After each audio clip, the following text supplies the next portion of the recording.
Hi, everyone, and thank you so much for tuning in today. On this episode of Girls Who Run the World podcast, I am interviewing Kat Ross. Kat is Notre Dame Prep's head field hockey coach. She is a Powerhouse coach that has made a huge impact on her community around her. She has been named Baltimore Sun's Coach of the Year twice, Max Field Hockey's Coach of the Year once, Varsity Sports Network Coach of the Year once, and has been inducted into Centennial's High School Hall of Fame. I am so honored that she is here today to talk about her role as a coach. Thank you so much, Kat, for joining me today, and I'm so excited for this episode. Well, thanks for having me. I follow you, as you know, ever since you approached me at Notre Dame Prep, and have just been listening to your podcasts, and I feel really good about myself today, considering who you go around and interview. I'm like, wow, why me? And it was interesting because I said something to my girlfriends this weekend. We had a girls' weekend, and I was like, I don't know, why me? And they're like, knock it off. Like people are, come and women come in like profound, parts of their life for lots of different reasons. Yeah. Like you don't have to necessarily be a CEO. Like I say, I'm the CEO of the Ross household, right? Yeah. The CEO of Notre Dame Prep field hockey. So they made me feel really good about it. And I'm honestly very humbled by being here. Well, when asking you, so I told you this over text, but so like talking to my friends about it, Charlotte Conti is like one of my closest friends, and it listens all the time. Will text me all the time about the podcast, and she's like, "Did I see?" Oh my gosh, she was looking through Facebook comments, and you had comments, and I was like, "Oh my gosh, I'm so excited for what's next." And she was like, "Are you interviewing Coach Kat? Like, she's the perfect person for that." And then Jamie Lassner was asking me about it. And all my friends who play for you or have played for you or just know you. We're super excited about this podcast. But to start us off, hopefully I'll get good feedback from them. I know they're gonna be listening. Yeah. To start us off, just tell us a little bit about yourself. Oh gosh, we're just keeping this coaching, right? So, so field hockey. I started playing field hockey when I grew up living in England. So I was probably the equivalent of third grade there. So they started a lot earlier, back in the 1980s. My dad worked there, and we moved there for 7 years. So that's where I learned to play. And field hockey in Europe is obviously huge. Mm-hmm. I moved back to the States in 1990, and that's where I went to Centennial High School. And interestingly enough, I didn't really know the process for American sports. So I didn't play field hockey my freshman year. They had already tried out when the first day of school came about, and I didn't know this whole preseason thing. And so I had asked the head field hockey coach there, Gail Purcell, who is one of my biggest mentors of my life, and said to her, I was like, are there any camps this summer that I could go to? And she kind of blew me off. She was like, and we talk about this all the time. I see her every summer. Yes, Gail, I'm coming to see you this summer again. But she said, yeah, they're all full, didn't kind of give me any attention or anything. I was like, okay, whatever. So I went and I tried out my sophomore year, and she came up to me and she's like, who are you? And I was like, oh, I'm Katrina Ross, or actually Katrina Wolf then, married name. And well, where are you from? I'm like, well, I didn't play last year because I missed the tryouts. And she's like, oh, and push came to shove, tried out, made varsity. And from that point on, Gail just became an amazing mentor for me as a young teenage woman. Went on to play at Temple University, which at the time was an amazing field hockey program. We're in some rebuilding right now with some great coaches that are coming in. And then, gosh, this story, it's because I'm 46 years old. This is so old. So graduated from Temple, didn't really know what I wanted to do. I had offered a job at Allstate, and I was like, there's just no way. I could not sit behind a desk. That's just not my personality. And so I was like, I want to coach. And my college coach, Lauren Fuchs, put the word out there that I was looking, and I ended up getting picked up at Towson University by Lynette Kidder. At the time, Lynette Mitzel. Now she was a fantastic Penn State alum, big, major hockey player, and just a great mentor as well. Ended up coaching there for a couple years. I started doing my master's in healthcare administration because I thought that's what I want to do. Temple, I got a degree in kinesiology. Okay. Thought I wanted to be a physical therapist. That I did some physical therapy internships and was like, no, that's not it. So I was working, and as many people can attest, coaching is not something that's very well paid. Mm-hmm. And I remember sitting down at one point and saying, I'm currently working 7 part-time jobs to make ends meet, just so I can do this coaching thing. Yeah. And whatever, it is what it is. I did it. I pushed through. Ended up going back to Temple and doing a year there of assisting my coach. And at that point, I was like, I want to go to nursing school. So I did some of nursing while I was coaching at Towson, transferred to Temple, and then came back to Towson to finish up my BSN. And at that point, I just said, I got to get out of this coaching thing. I want to have a family, et cetera, et cetera. Started being a tech in the emergency room at Howard County. Okay. And was coaching my high school team with Gail just for a season as well. Met my husband somewhere along the lines in there. Graduated nursing school, and then I became an Instamom. My husband had 2 sons, and Instamom, just add kids and stir is what we used to say, which was fantastic. My husband was going through a divorce at that time, and both of my stepsons, Hunter and Caden, they were 2 and 4 at the time, and they live with us primarily, so that was fun. And then we had my own kids, my own girls, Kerrigan and Emerson, who you know a little bit about there at Notre Prep as well. And at that point, word got out on the street. We were living in Hampstead, Carroll County, that I had played hockey and had coached hockey, and just through like the moms groups. And I was like, I'm never coaching again. I'm good. I'm not going to do this. And then of course my arm got twisted into coaching rec hockey, which was an interesting story within itself. Going from coaching Division I elite athletes to 5 and 6 year olds. And my friends were like, okay, we need to teach you how to sing songs. I'm like, sing songs about field hockey? Okay. I'm like, how about you guys do the singing of the songs and I'll do the teaching of the skills. So that's kind of my coaching story. And then to go along with that, then Kristen Brown. Did you ever meet Kristen Brown, our athletic trainer? You know what? Is she at Gilman now? She's at Gilman now, So I know her. Absolutely, Amazing trainer. She approached me. What did I tell you? I started at NDP 2016? Yeah, I think so. 2016, and said, hey, Kat, I don't know if you're interested, but NDP is looking for a head varsity field hockey coach. And I said, Kristen, come on. I'm like, I have 4 kids. I'm a nurse practitioner. I work nights. No way. And she goes, well, just think about it. And so I talked to my husband, Joe, and I said, Joe, can you believe this? I'm like, Kristen called me. She said, why don't you think about coming to be the head field hockey coach at Notre Prep? And not thinking that, I thought his response was gonna be like, oh, that's great. Kind of like, whatever, move on. He was like, well, you're passionate about it. Why don't you do it? And I was like, you're like, okay. I'm like, that was not the response I was thinking I was going to get. And then all of a sudden the wheels started spinning, and I was told about how much potential these girls had at the school, how great the families were, how great the school was, et cetera, et cetera. My kids were in private school up in Carroll County, which the Carroll County private schools didn't have field hockey, Gerstel. And so I was just like, And they weren't old enough to go to NDP yet either, because we started in 6th grade and they were still in elementary school. But anyways, the wheels started spinning. I started looking at some of my mentors. What do you think? Is this possible? Some were like, I don't know. You've got a crazy schedule. And others were like, I think you can do it. Like with the right team and the right support unit, I think you can do it. And knowing that Joe supported me, and I was like, look, I'm like, I'm all in. So, and he goes, I know. I'm like, you're going to be, a field hockey dad or widower, or widow, whatever, widower, right? I got that right. So yeah, it was just that, and just an amazing group of women supporting me. So how was that transition from playing to coaching? What was that like? Honestly, this will go back to a story about my dad.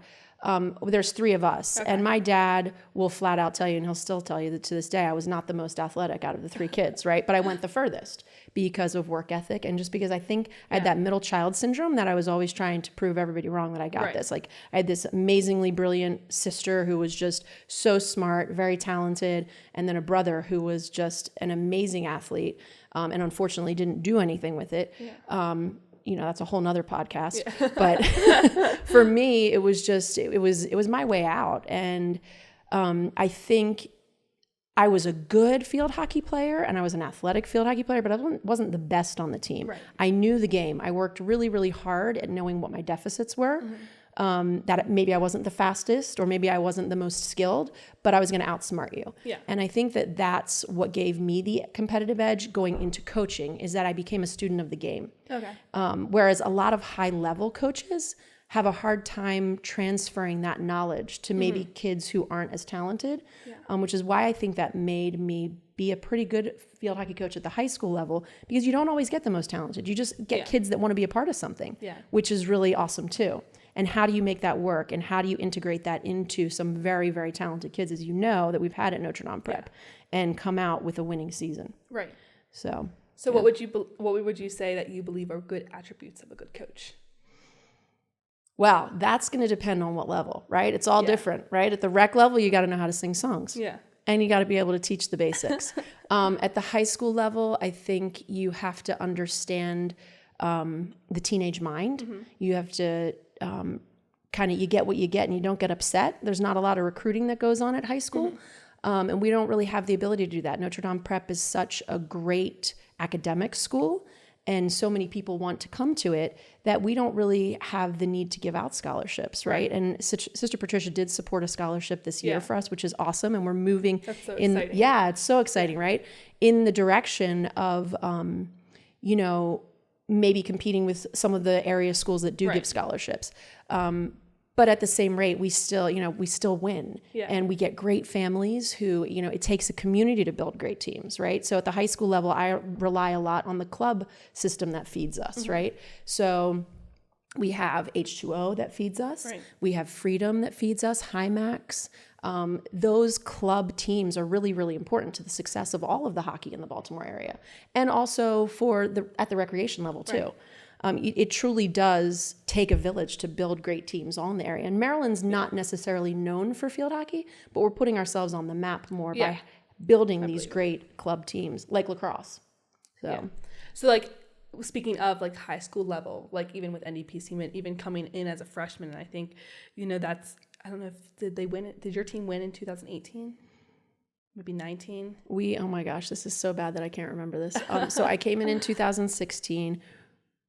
We won in 17 and 18. Okay, so So I think you guys won. So 18. So I think you guys had just won. You won my first semester at NDP, that fall. Was that our undefeated year? I apologize to my alums. I can't remember. It's been a ride. It's 7 years already.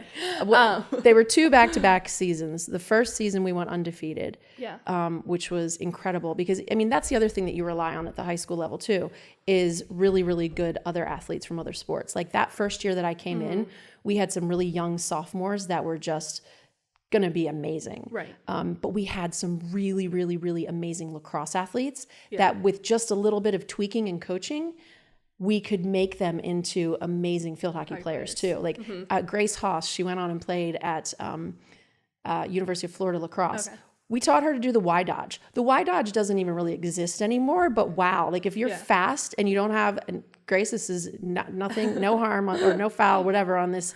She wasn't the most skillful field hockey player, but she was fast and such an athlete. Yeah. Just hit the ball around the defender, run, collect it, and shoot. And she did it, and it worked. So I actually saw a Y dodge recently at I think it was I don't even know what that is. So you have the defender, and you just place the ball to the right of the defender, and then you run around the left, collect it, and run. It's just very, very simple, old school field hockey when obstruction was a thing. It's not even a rule anymore. But so at the high school level, we rely a lot on talented other athletes that you can recruit to want to come and be a part of it, because most kids now are playing year-round lacrosse or year-round field hockey, whatever it may be, because we're specializing so early, which is yet another podcast for us to do. But even what I was saying, when coming to NDP, I remember the field hockey team being such in its own community, very wanted to be friends with everybody, but you guys did Blazer Dash together. I can remember my first year running Blazer Dash, and so thinking about your players, they were some of the nicest people. What do you look for in a player, when not just skill-wise, but what do you look for in a player when you're recruiting them for your team or just building your team? Well, in building, it's really, do you want to be a part of this, right? Because I make no promises, and I think that's another reason why I've had such a strong culture and foundation, is that from the get-go, I set the rules and I set the standards pretty high, coming in that not everybody's going to get the same amount of playing time at the varsity level. JV's a little different, obviously middle level's different too, but not everybody's going to get equal playing time, but everybody's going to know their role on the team. and you're going to be given the opportunity to, move into different roles as you progress and as you work hard and as you learn new things and, and adapt and see things. But really a sense of community, kids who want to be a part of something that's fun, right? Like, it's amazing to me that I have people reaching out that want to come and be managers for the team, manager's a job that is not a lot of glory, right? You're taking stats, you're videoing for me, or whatever it may be. You're running and getting pennies. Oh my gosh, we forgot the balls. And they want to be a part of it because the group is so fun. Right, yeah. You can see that from being even just a student or on the sideline or whatever. And my coaching staff, right? Like, so one of the things that I thrive on is building teams, right? Like my real job, I have a very small team of scientists that work with me. I don't like saying work for me, but work with me rather. And it's the same thing. Like, I have a coaching staff, and it's knowing my deficits, right? Like, I know I'm not that much of a fun coach, right? So what do? We keep Cookie around, right? She's amazing. And the girls love her. And she brings to the field such an amazing dynamic that I'm not able to do, right? She brings the kids cookies. She gives me lollipops when I'm chirping off to the umpires. And then you have Chris Medvets, who's been with us forever. Her daughter plays at Wake Forest, and she's a goalkeeping specialist, right? So I know how to coach goalkeepers, but I never have been in pads. Right. So she brings that. And so we've had some really amazing goalkeepers come through our program. We have Lucy Lowe, who went on to play lacrosse at Penn State, and she was a goalkeeper for lacrosse. She was fantastic. Yeah. Then we had Brooke Borzamowski, who's a starting goalkeeper at Syracuse this year. And then my own daughter, Kerrigan, who's a goalkeeper and just committed. So you look at that, and then we've got one rising up, Megan. She's going to be amazing. And then we've got an incoming freshman, Harper, who's working really hard. So it's important that I have a team around me. There's a Dr. Christine Knaus is a new assistant. She's young, right?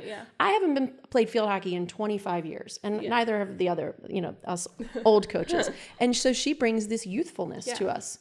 And maybe a little bit more cutting edge, can get out on the field and play a little easier than, I get out there and play, but it's not pretty anymore. And I'm sore for 2 days afterwards. But, she brings that knowledge, and she also connects with the girls on a different level too. And then we had a parent who came through the program just recently come out and say, do you need any help? She did some rec coaching and stuff, and I'm never going to turn down help. Like, if someone wants to be a part of this, then they're going to be passionate about, whatever they can give. Yeah. Whether it's, we call Donna Cookie, our director of field hockey operations. She's, she gets to the field, she sets up our warm up. She does she works on our community service projects. Like, that's another thing that we do, which is the Blazer Dash. So it's important for us as a team to make sure that the girls are out there doing community service. And so, going off that, two things. So first, I actually remember JV soccer. Me and my sister were not the best soccer players at all, but it was just let's do a sport fall, throw us into meeting new people. And I remember us getting sidetracked. We would watch the field hockey game going on during it, and Cookie or the coach Cookie would be giving the girls lollipops. Or I think it was the breast cancer game and the pink game that she was tying ribbons, or there was pink all over, and we were what is this team? We love it. And we never played field hockey. You should have joined us. Oh my gosh. That would have been hilarious. But I think my back, I don't even know how they do it. But we'd teach you. Right. But we were oh my gosh, this lady is amazing. She gives her players lollipops mid-game or whatever, before the game or whatever. But that was great. But thinking about how you were saying how, growing up, you weren't the most talented on the team, but you knew your work ethic was good. And that's why, you stayed around for so long. What are some key values that you think you brought with you from playing to coaching and now in the high school level? What are values that you hold for your team, do you think? I know you said community service. Yeah, well, community service is a big deal. Yeah. I think some of the things I struggled, and I think this is where my mentor, Coach Purcell, comes into play, is that I struggled as a teenager. We all did. We all had these awkward times that were hard and difficult, and she really filled an important part of my life in teaching me some really important lessons. I wasn't a perfect kid. I was a work hard, play hard kind of kid, and made some mistakes along the way. But she guided me and mentored me and unconditionally loved me, really, taught me some of the hardest lessons in life through coaching and through mentorship that have brought me to where I am now. And I think that that's what makes me a good high school coach too, is because I know these kids aren't perfect. I know they're going to slip up. I know they're going to make mistakes. I know what's going on behind the scenes, Right. but we teach them about integrity and honesty and accountability. And if you do screw up and if you do mess up, I need to be the first one that hears about it. Yeah. I better not hear about it from Sister Patricia or a fellow coach, thing like that. And so we do, like, when you're named captain of my team, we go through a leadership training. Okay. And there's a manual that we use, and a lot of colleges use it. And it's a 10-week training program. We're currently going through it with our new captains. And, each person takes a chapter, we read it, and we learn from it. And, part of that is accountability. And some of the things that you talk about, right, on your podcast, where young women, we're so worried about what others think. Yeah. But as a captain, you can't. As a captain, you're going to have to make some really hard decisions where people might not like you and might have a hard time understanding that. Right. And in the meantime, you're out with these friends, and how are you acting as a captain? When you have NDP gear on, how are you acting? What are you doing? And even when you don't have NDP gear on, people know that you're on the NDP field hockey team. How are you acting at the mall? How are you acting in your social settings?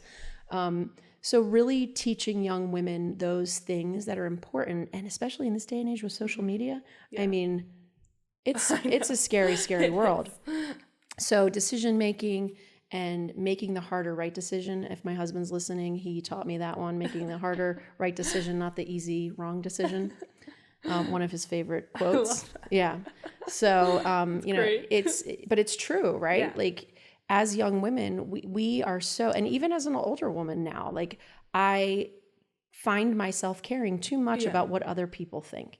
And you get to a certain point in your life, and it's getting easier now, but trying to help young women understand that. Right.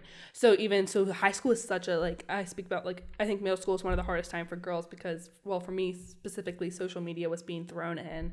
In elementary school, I wasn't really worrying about what other people thought. And then middle school, all of a sudden something hit me and I was like, why am I caring? Why am I seeking validation from this person? And then you get to high school. And for me, NDP, I came from St. Margaret's. So NDP was a whole new group of girls that have, some of them have already been with each other for 3 years.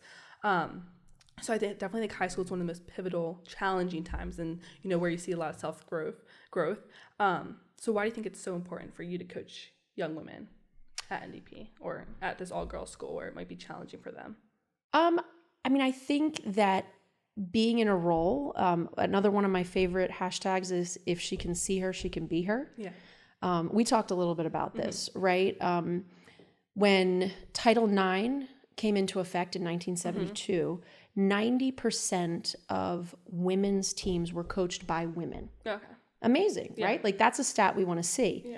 But as we sit here today, I think the New York Times article that I pulled stats from was in 2019. Under 40% of women's teams at the NCAA level are coached by women.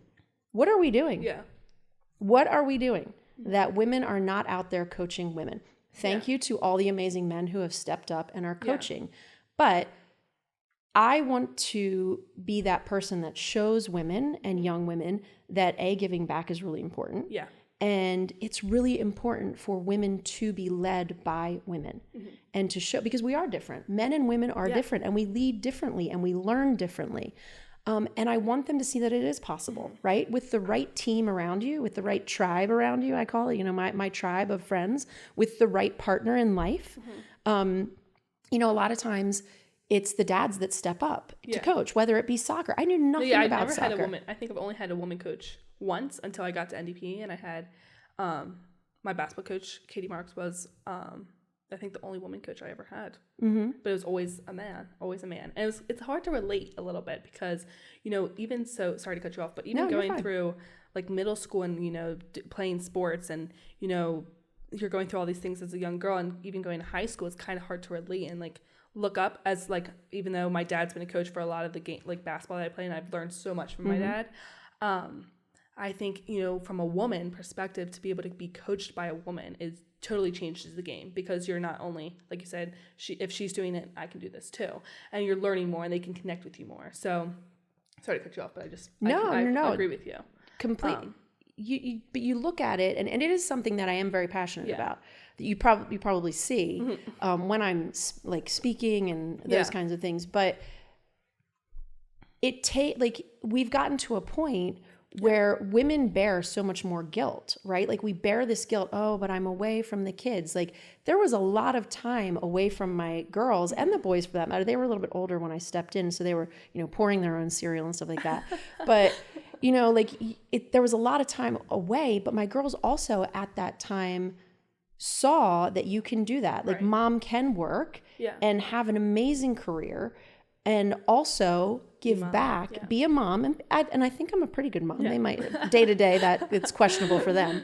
But they can also see that they can do that as well. Yeah. And so can all of these young women. Like you look at private school and people assume that just because someone's in private school, they are in more affluent communities or quote unquote better families. And that's not true. Yeah. Like being a coach, seeing it's the same problems in public school to private school that kids are dealing with day in, day out. And I think that's an important part too, that all of us as a coaching staff are approachable in different ways and can support in different ways too. And some kids are more comfortable going to talk to other kids than, or other coaches than, someone might be more comfortable talking to Coach Chris or Doc than me.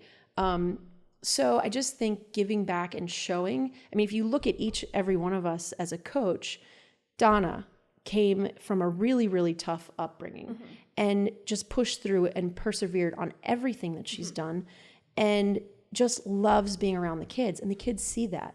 And you look at Chris. Chris was an amazing, she has like 2 master's degrees, special education teacher, and put that aside so that she could be a stay-at-home mom. Yeah. Well, that's incredible as well. Like she gave up her career to raise 2 amazing kids. And now she's, going to be empty nesting and stuff. But, that's tough as well. But she's so amazing with the kids. And then you look at Doc, who is Christine Knaus, and all that she has her doctorate. Yeah. And she's a 3-time national champion from University of Maryland and wants to be with us, and you look at all of them that have come through as coaches, and it's just this amazing team of women for them to look up to.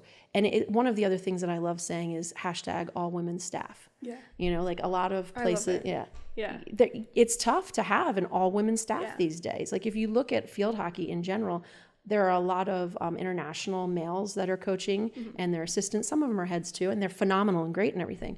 And they bring a different part of the sport and a different type of coaching, which I think is amazing. But yeah. Women, I could go on and on and on about women. Women need to coach women and be able to see that you not necessarily can do it all. There's got to be balance. And I'm telling you, I can't do this on my own, right? Like I have a tribe. I have a fantastic partner, husband, who supports it. And, there are days when I have to fly for work. Yeah. And my assistants take over practice, and I know the team's in amazing hands. Yeah, that's great. And so like for these girls to have, like the girls that are on your team, to have all these different role models, whether they can connect with each one of you on different levels.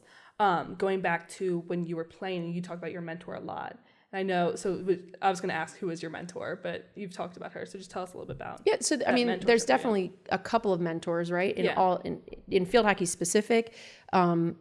Coach Gail Purcell. Yeah. She's retired. She was at Centennial for, oh my gosh, don't be mad at me, Gail, if you listen to this, but over 35 years, I think. And she was just, she was incredible. She went to Towson. It was Towson State when she was there. She was on the national women's lacrosse team, multiple state championships, basketball, lacrosse, hockey. She recruited me to play lacrosse. I'd never played lacrosse in my life, and I'd played tennis my freshman year. She was like, come play lacrosse. Okay. But anyways, she is just like I said, I talked about her, and I go every, like right before preseason, I'll go visit her. Obviously COVID was a little bit different, but I go visit, and her and her wife, Sandy, we go out on the boat and we just talk and we reminisce and, just talk field hockey and what's going on in life and catch up. And she actually, it was interesting when I did get inducted into my Hall of Fame, a lot of everybody else had family walk them. Yeah. And I thought it was just so important for her to walk me because she's the one who got me there. Right. And my dad obviously was another mentor too, and just super supportive athlete. And was the one who was just kind of like, you can do this. And I remember my dad coming to every single one of my games in college. Like he made it happen. I could probably tell you the 5 that he wasn't at, and it was just work related, whatever it may be. But I specifically remember playing at Westchester, and he said, "Yeah, I'm not going to make it to your game today." And I'm like, "Okay." And it was one of the closer ones, right, from Baltimore up there. And all of a sudden, I heard this voice on the sideline, and I was like, in the middle of the game, I'm like, "Oh, he made it." There's Dad. It. Yeah, there's Dad. He is. So, and Gail too, like she showed up. She came to my end of career banquet. I remember her being on the sidelines at my University of Maryland game my freshman year.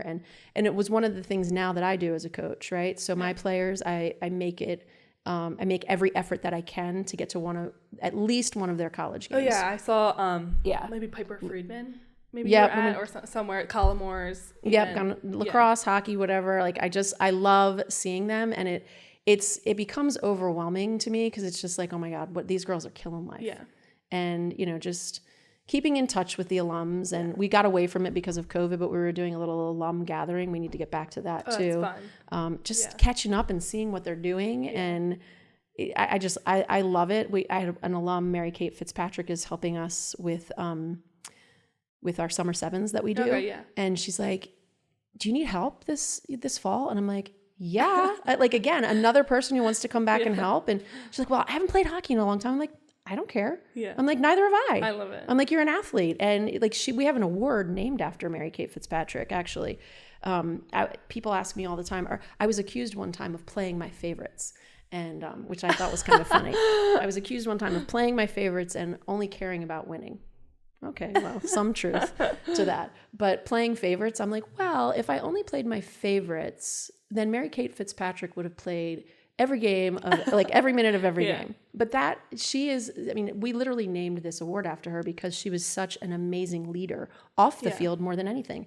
And we had put her back on defense and made her a defender. And for senior game, we had so many seniors that year that we played her as forward. She scored a hat trick. I'm like, oh my gosh, I've known this kid for she played for me for 2 years, and I've been playing her in the wrong position the entire time. We still laugh about it, but we specifically made an award named after her. That's so nice. Because of what she gave as a captain, right? She was so selfless. She was always on the side. Like, she was the loudest cheerer on the sideline. Didn't matter how much playing time she got. She was always everybody's advocate, supporter, whether, she agreed with our decisions or not, you would never know. She just an amazing leader, just graduated from St. Mary's, had a fantastic lacrosse career there, and is in nursing school. Aww. She's doing an accelerated nursing program. And it's just all of these stories about these kids and where they are in life and what NDP has given them and the joy that they've brought me and my entire staff. I know we all stay in touch with all of these alums. So I love that. So thinking about, what was her name again? Sorry. Mary Kate. And thinking about like your values as a coach, I want to know to you, like, I believe she's probably one of the most coachable players, sounding what you're telling me. What does coachability look like for you then? Ooh, lots of different things. What's a coachable player look like? Well, coachable players are kids who are listening, right? Like, are you listening? Are you making the changes? Like, I pull you out. I tell you once, I need you to pass the ball right. We need to attack down the right a little bit more. Do they make that change right away? That's coachability, right? Are you listening? Are you willing to get outside of your comfort zone? A lot of us get so programmed that this is what I'm doing, this is what I'm doing. And a lot of kids are also playing club where they might be coached a little bit differently. And understand at the club level, it's all high level, right? It's all really, really good kids. And when you're at the high school level, we have kids that don't play club. And that, again, we talked about this, just wanting to be a part of something that's really fun. And so how do we adjust your position on the field? Like, yes, you might play midi at club, but guess what? I might need you to play defense for high school because we need, someone stronger back on defense to help because maybe we'll have a weaker goalie or something like that, those adjustments. Can you do that? And are you okay with that? And can you make it about the team and not you?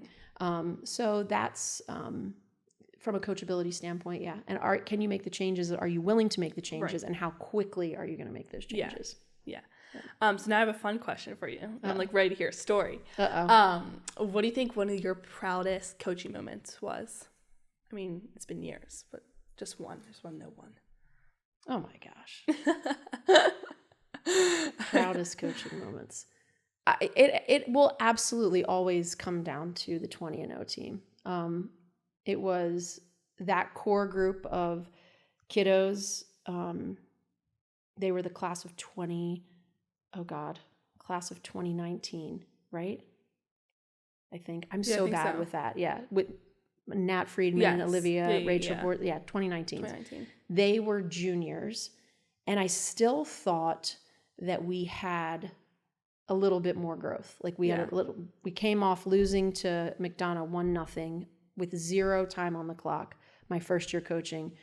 And I went to the alums, and the alums made a video right before the game of just like, we've got unfinished business. And we were 19-0 going into the game, which was incredible. Yeah. Like, I've never been a part of an undefeated campaign at any level. That's so exciting. Never. And it's rare. If you look at the statistics, it's rare to do that. And in such a highly regarded conference like we are in the IAMA conference, and just playing Maryland public schools at that time too. And that season was really, really special. It was a group of just a very, very, very diverse group of players who were they were lacrosse stars, they were field hockey stars, and it just all came together.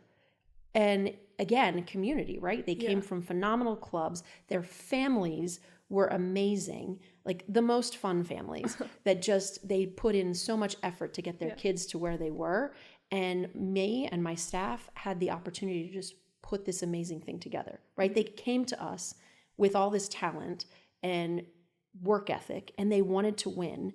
And it was like the stars aligned. Yeah. And when we won, I mean, I still get choked up talking about it. I mean, I can remember it vividly. Oh, yeah. I love that. Yeah.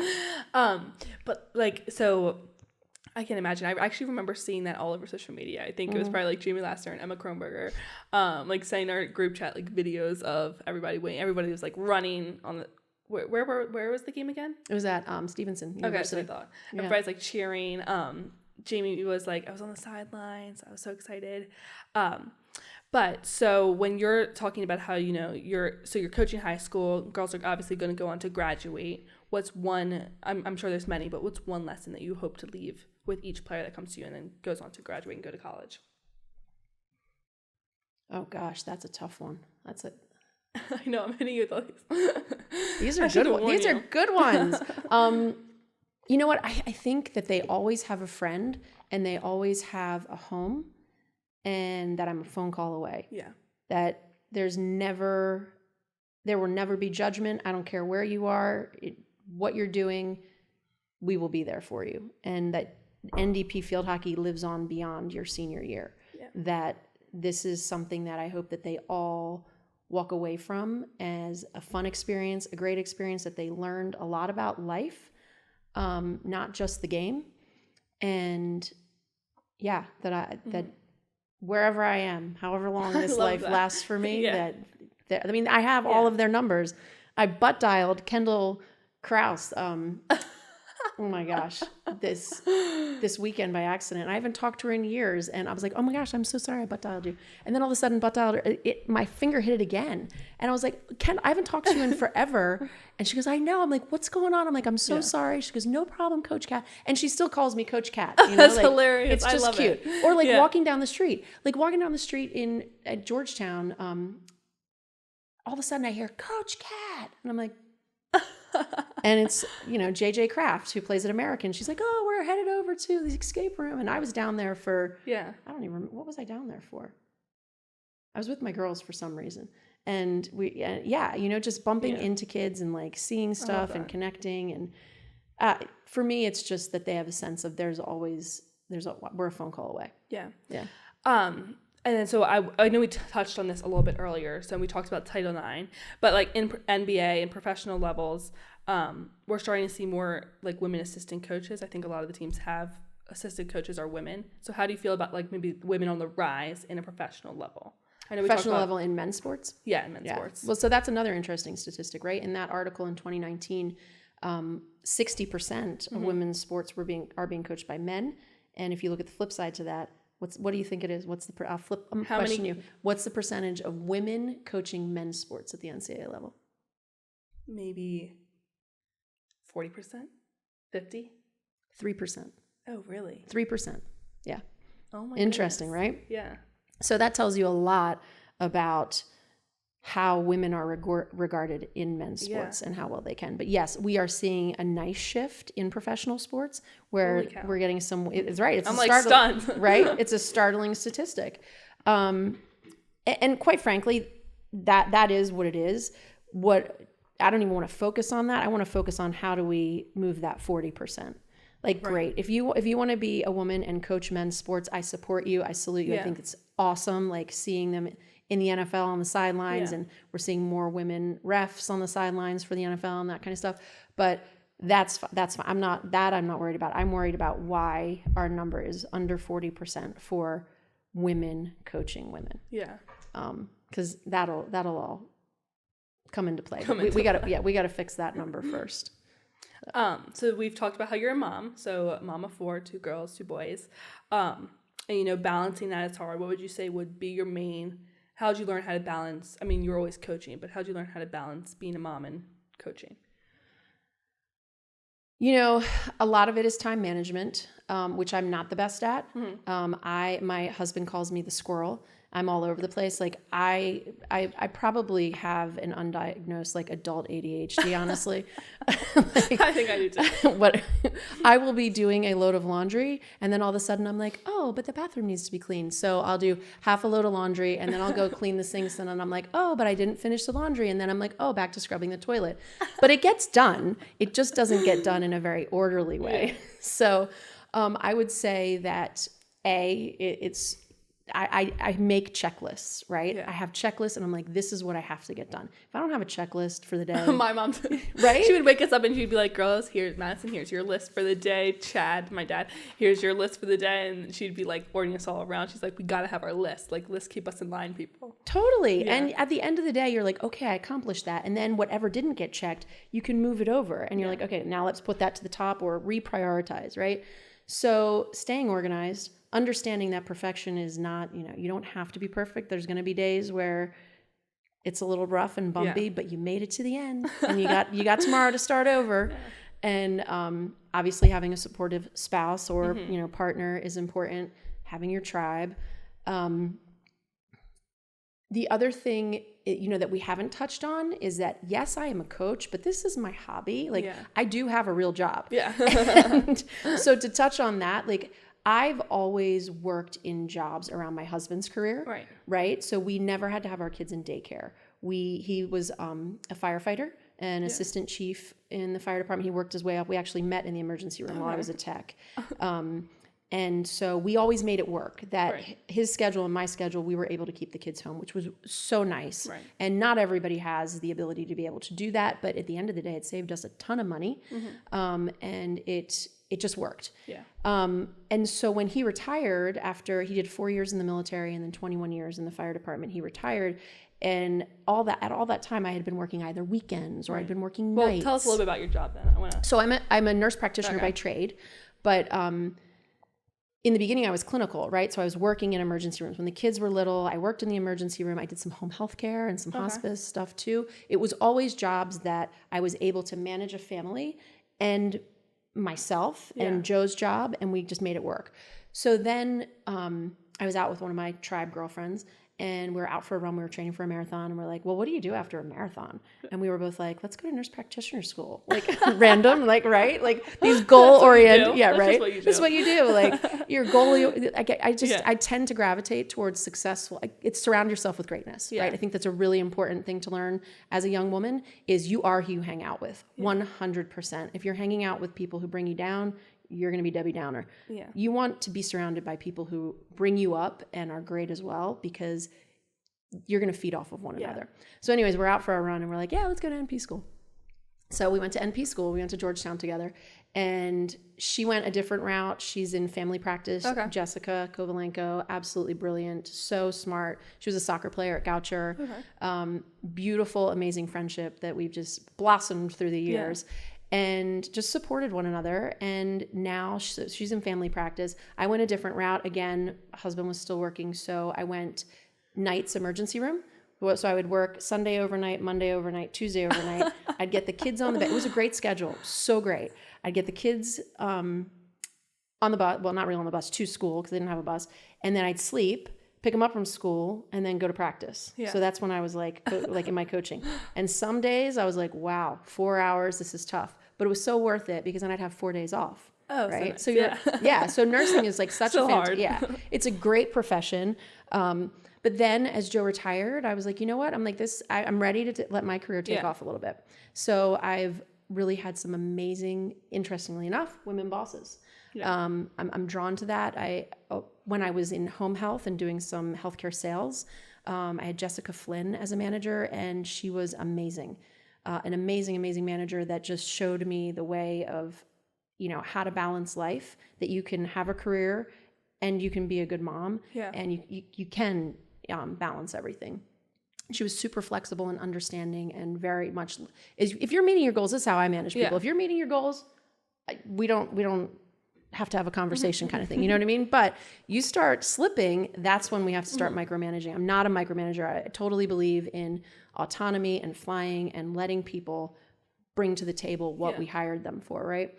So now, as a nurse practitioner, I work in biotech. Okay. So I have a really small team. We cover the entire country, and we support a sales team of plastic and reconstructive acellular dermal matrices for breast cancer. That's so fascinating. Abdominal wall reconstruction, those type, just not to go into it deeply. But with that being said, again, really amazing boss, Amanda, if you're out there. Yeah. When I interviewed with her, I'm like, I want to work for her. Like, she's just someone that you can learn from, and you're like, wow, she's pretty incredible. Yeah. But the other thing is just, being able to be flexible. Like now with the lights at NDP, like we had morning practices last year. I did hear about this. Right? Yeah, I'm sure you did. So having morning practices, and now we'll be able to have night games and night practices. Yeah. So like preseason looks like for us 6P to 8P this year, where we can, all of us, not worry about, oh my gosh, we're supposed to be working right now or whatever.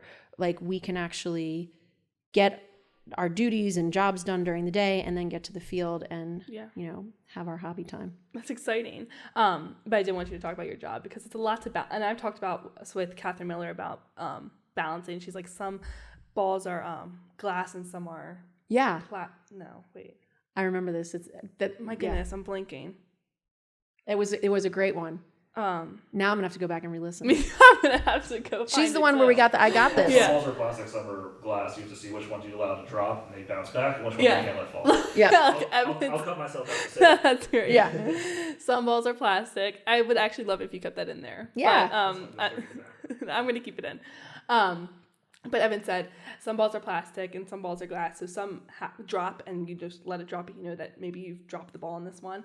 But some bounce right back up and you can handle it. But I think that's something that I have actually learned from her. And I'm not like a mom, or I'm not like, don't have this full-time job, but even just like balancing time with friends, or balancing right now, learning how to do time management with college. Cause it's not an 8 to 3 type of school day. It's something where I'm going to have to actually learn how to balance schoolwork and all of this. So I wanted you to dive into that because I was like, I don't know how she does it. Yeah, it's honestly, it's working with a team that supports you. Yeah. It's working for leadership that, my leader right now is the head of DEI for our entire company. Oh, wow. So, she really values diversity within the group and understands, get your job done.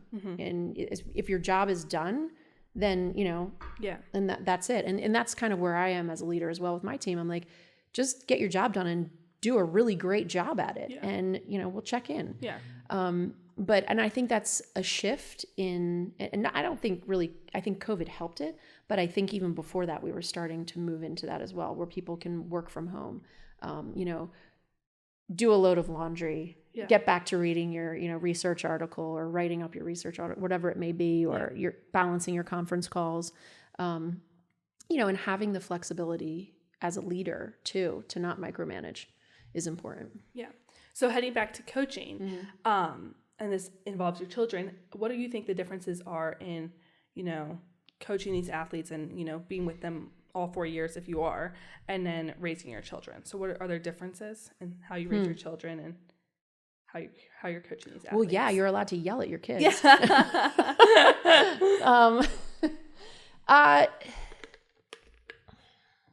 Because I feel there's like definitely I see, differences, right? Because I'm not their mom or their parent, and you can influence, yes, but you have to respect that everybody's household is different. It's different, yeah. And, you know, what goes on in somebody else's home or what's allowed in somebody else's home may not be what is allowed in my home. And I have to respect that and not judge and, you know, guide and understand and say, you know, that's great. This is a different way of doing it. But, you know, I don't ever want to step on anybody's toes. But obviously, then again, when you're on my playing field, there's going to be, you know, we have non-negotiables that we set out every year. And they've been the same non-negotiables that we've had since I started, and the team knows it. And if we go against the non-negotiables, you are no longer on the team. Yeah. And, you know, and I think that's kind of the old school coaching philosophies that I bring back, right? Like, we have a run test. We run. Like a lot of coaches, a lot of kids don't run anymore. I'm like, well, Gail had us run 2 miles before practice even started. And, you know, if I said one cuss word, which it's amazingly enough, I'm making it through this entire thing without swearing. My friends are going to be so impressed. You know, we were on the hill doing 10 hills, like, you know, you have to discipline, but it's disciplining in a nurturing manner. Yeah. That's not, I don't know. It's a nurturing. What am I trying to say? How do I say it better? You're going to delete this out. I'm going to fix this. Just you can discipline in a nurturing way is the point that I'm making. But I think at home, you know, sometimes you get off track on that, you know, and I think there was a time in a game where it was really, really tough for me. Kerrigan got scored on, and this was last year, and I literally lost it. I screamed at her. And that was a lollipop moment from Donna. Donna was like, go. And I was like, oh my God, that was so bad. I totally did that because I'm her mom, not because I'm her coach. Because I was like, if that was Brooke in the cage, I would never have said that and screamed at her like that. And it was a learning lesson, right? Because we're all learning and we're all making mistakes. And I was like, wow. And I went up to Kara. I was like, I'm so sorry. I am sorry that I did that to you. That was really bad. And I, you know, but it's the accountability piece, right? Too, that this is new for me. I'm coaching you. You're my daughter. And I coached her at club when she was younger, but I gave that piece up to try and let them go fly on their own. And we brought them to a different club, that kind of thing. But it was definitely a moment where a not so proud coaching moment where I was just like, wow, that was. Yeah. But I'm sure it's hard to balance like coaching. Like even my dad would do that during basketball sometimes. And, you know, of course he would like be like, oh, you know what? It was, I stepped out of line because he's coaching us for so long. You kind of break that boundary of dad coach. And sometimes, you know, during the games he's coach and at home he's dad. So I just like, even for just the player to remind myself that, you know, this is my coach during the season. And then at home, I'll be my dad. But I only have a couple more questions for you. So even though we're having so much fun, we could go on and on. We could. This is a hard one. So I'm going to let you think about it. What motivates you? What motivates me? You know what? I don't think that is a really hard one. I am motivated I'm motivated by my daughters.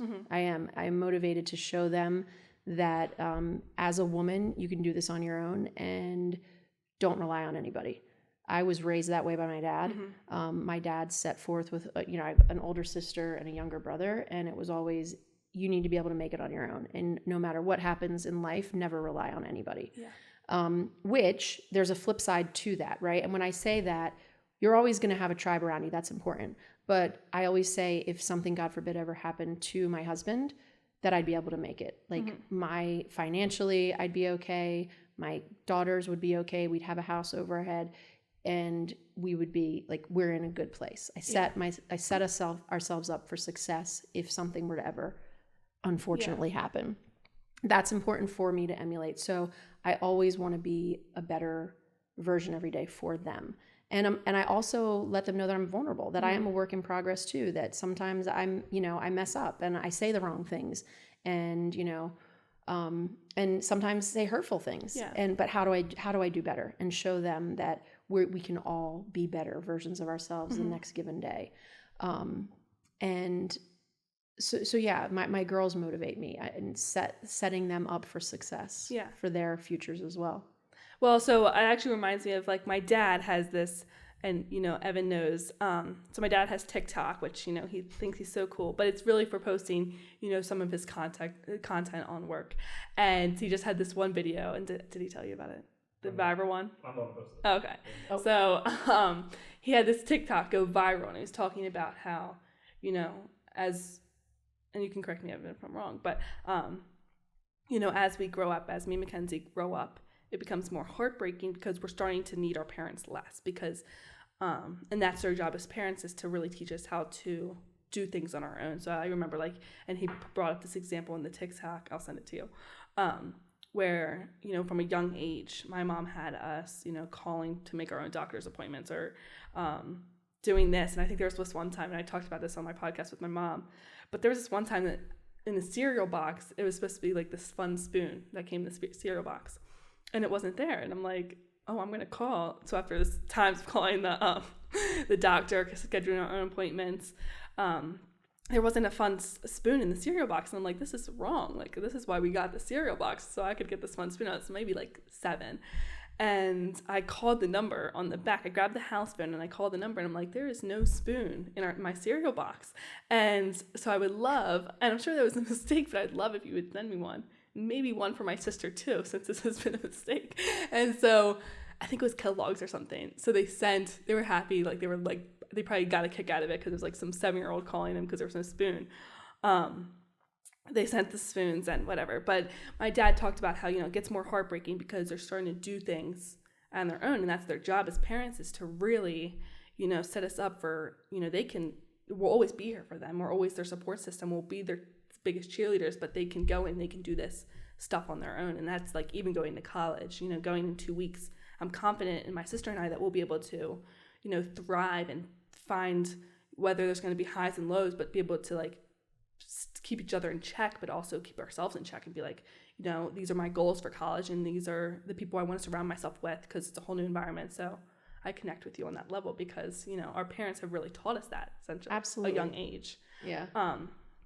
But so these are 2 last questions that I end almost every podcast with. I actually added a new one. Do you enjoy reading? If so, because I'm starting to get into reading more, so I'm like, let me throw this in. Do you enjoy reading? And if so, what has been your favorite book? Okay. I'm going to be real honest. I'm not a huge reader, okay. But I'm one of those people who I go on binges, right? So I'll go through like, oh, I'm such a reader. And it's like 3 months. That's me right now. I like read one book. I'm like, yeah. Or like, so Jessica, well, my friend that I mentioned earlier, she's a huge reader, and she started like an online book club, Facebook book. And I'm like, oh, I got this. I'm going to do this. I'm going to once a month. And I'm like, I read the first one, or I read a couple of them, and then #failed out, but it's okay. Like, so I go through binging. Okay. So right now I'm working on a presentation for Thursday. I'm in a mentorship group for medical science liaison managers through the MSLS organization that I'm in, and I have to do a presentation. So and the books that I'm definitely when I'm reading, I like nonfiction. Like I like to learn, right? Yeah. So my husband is a massive reader. Like, we get in fights about it. I'm like, dude, he doesn't have expensive hobbies other than if you come in my house, we have a library. Yeah. And it's fantastic because he does get a lot of joy out of it. And I think that's great. But so he's got this amazing collection of books, and they're all leadership as well. So Uncommon Leadership, it's a really short, quick, really quick read. I just read that one. I'm working on a relaxing book, because I'm like, you need to just chill in the rocking chair and like relax. Hello Summer. And then on cue is The 56, which is a historical book about just little blurbs about the 56 people who signed the Declaration of Independence. So that one's on pause. Yeah. Because I'm trying. I'm trying. And, you know, obviously we do leadership manual for field hockey. So I have a queue, but I'm I got to get off my phone and stop scrolling. That is so me. So like my sister, I feel like we're a little bit competitive though, and I just want to be able to read for fun. I was never a reader growing up. I was like always, you know, with my free time, I wanted to be outside, riding a bike, playing games. I was never like, okay, I'm going to enjoy sitting down and reading a book, because I always thought reading, that's school. Like, I'll just go to school and for that. But like last week, Kenzie was like, you know what, I'm going to put my phone, I'm not going to bring my phone to the beach, and I'm just going to read a book. And she actually ended up reading the book the whole time we were at the beach. And so I was like, okay, maybe if she can be able to put her phone down and read, I'm going to be able to. So I actually read the same book as her. It took me a little bit longer. It took me about like a week and a half because I needed to like take some breaks here and there. Wait, I think I remember. Which book was this? It Ends With Us. Yeah, that Emerson, my youngest daughter, loves. Colleen Hoover. Oh, yeah. Yeah. It's like a trending book among yes, like, it is. my age and even older, like all women. But so Kenzie was like, oh, it's so good, you have to read it. And she was able to read it in one day. And I was like, you know what, I need to put it down. Like every few chapters, I'm just going to put it down and think about what's going to happen next and just give myself a break. But I connect with you on the not reading part. Well, and the other piece to my job is I do a lot of reading for my job, right? We read, like my job is to read research articles and my team, we break them down and are they valuable, that kind of thing. So to my defense, I do some pretty... I'm sure you do. It's not always the most fun reading either. So yeah. Okay, so my last question that I end every podcast with is, well, thank you again for coming here. But if there was one piece of advice that you could give to the girl that's struggling with, you know, knowing their self-confidence, knowing their self-worth, what would it be? Wow, lots of ways we can go with this one. I'm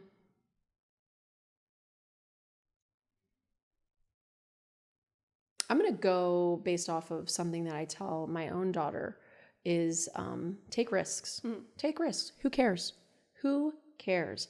At the end of the day, if you take the risk and the outcome may be favorable, it may not be, try again. You know, and find a support system that that encourages that. Yeah. Right? We're all going to fail at things, but who you surround yourself in picking you back up from that is really the important piece, right? And be patient and kind with yourself. Yeah.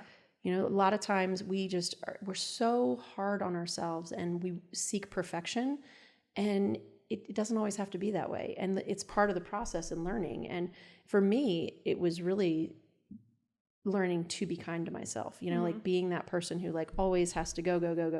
Like it's okay to sit down and read a book. Yeah. It's okay to sit down and do nothing once in a while, but it is hard for me to sit still. So that's great advice. Taking risks, take the risk. YOLO. YOLO. Take the risk, right? Just do it. Yeah, I love it. Well, thank you so much for joining me today. I was so excited for this episode. I was like telling everybody, I'm like, Coach Kat at NDP is going to be on my podcast.